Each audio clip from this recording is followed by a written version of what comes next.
Bonjour à tous, bienvenue à la communauté d'études quotidiennes de la Bible. Nous allons partager avec vous aujourd'hui ce que croient les adventistes du 7e jour.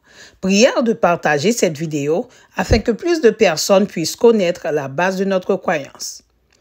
Nous vous rappelons que si vous souhaitez étudier avec nous, vous pouvez nous laisser un commentaire sous cette vidéo ou vous pouvez nous rejoindre sur notre groupe WhatsApp que vous trouverez en commentaire. Nous sommes à la croyance fondamentale numéro 3 et nous allons voir aujourd'hui la suite 1. Juste et saint, miséricordieux et clément, deux images d'un même Dieu. Dans l'Ancien Testament, l'image de Dieu le Père trouve sa meilleure expression au chapitre 7 de Daniel.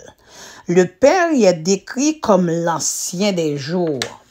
Je regardais pendant que l'on plaçait des trônes, l'ancien des jours s'assit. Son vêtement était blanc comme la neige et les cheveux de sa tête purs comme de la laine. Son trône était comme des flammes de feu et les roues comme un feu ardent. Un fleuve de feu coulait et sortait devant lui. 1000 milliers le servaient et des myriades se tenaient en sa présence. Les juges s'assirent et les livres furent ouverts. Daniel 7, versets 9 et 10. Il est probable qu'en lisant cette description du Père, nous ayons peur de nous approcher d'un personnage enveloppé de feu. La première chose qui nous vient à l'esprit est qu'il nous consumera avec le feu qui émane de sa personne.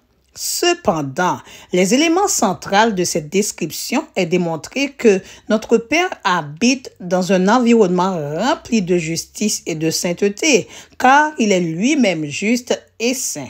Lévitique 11, verset 15. Josué 24, verset 19.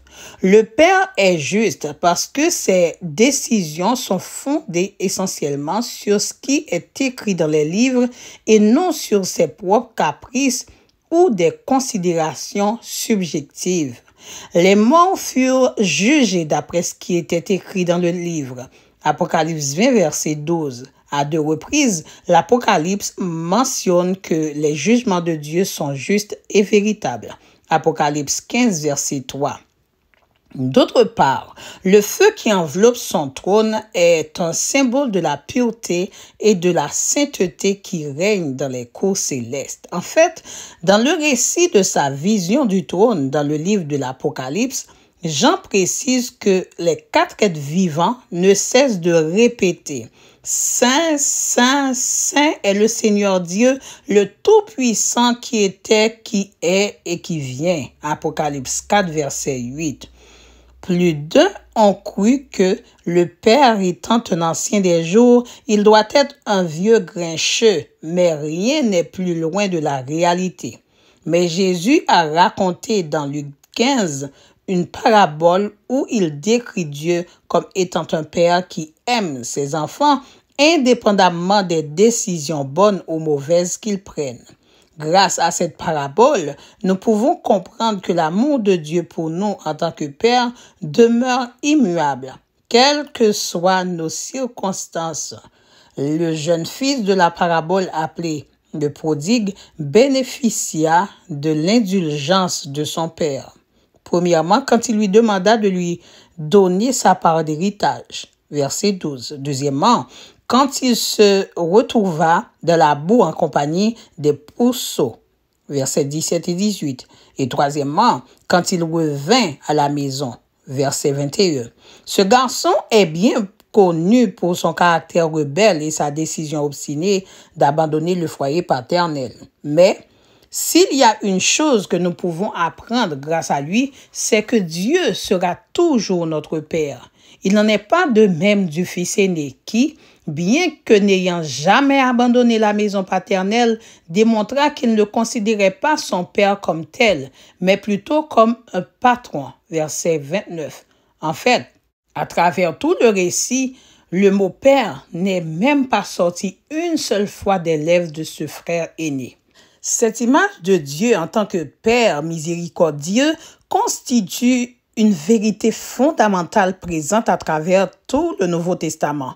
L'apôtre Paul parle de Dieu aux croyants de l'église d'Éphèse comme étant riche en miséricorde, Éphésiens 2, verset 4. C'est encore Paul qui affirme que Dieu a enfermé tous les hommes de la désobéissance pour faire miséricorde à tous, Romains 11, verset 32, et encore qu'il est le Père compatissant, de Corinthiens 1, verset 3. Parlant de Dieu, le Père, Pierre a écrit que, selon sa grande miséricorde, il nous a régénérés par la résurrection de Jésus-Christ d'entre les morts pour une espérance vivante. 1 Pierre 1, verset 3. Jude déclare, « Maintenez-vous dans l'amour de Dieu. » Jude 1, verset 21. « N'allez pas croire que le Père n'aime et ne fait miséricorde qu'à ses enfants obéissants, ni qu'il exige notre obéissance comme condition pour bénéficier de sa miséricorde. Loin de là. Mais en ceci, Dieu prouve son amour envers nous. Lorsque nous étions encore pécheurs, Christ est mort pour nous. Romains 5, verset 8. Le verset biblique le plus connu ne laisse aucun doute quant à cette sublime vérité. Car Dieu a tant aimé le monde qu'il a donné son Fils unique afin que quiconque croit en lui ne périsse pas, mais qu'il ait la vie éternelle. Jean 3, verset 16. Merci, chers amis, d'avoir été des nôtres. Nous vous donnons rendez-vous à demain pour la suite numéro 2.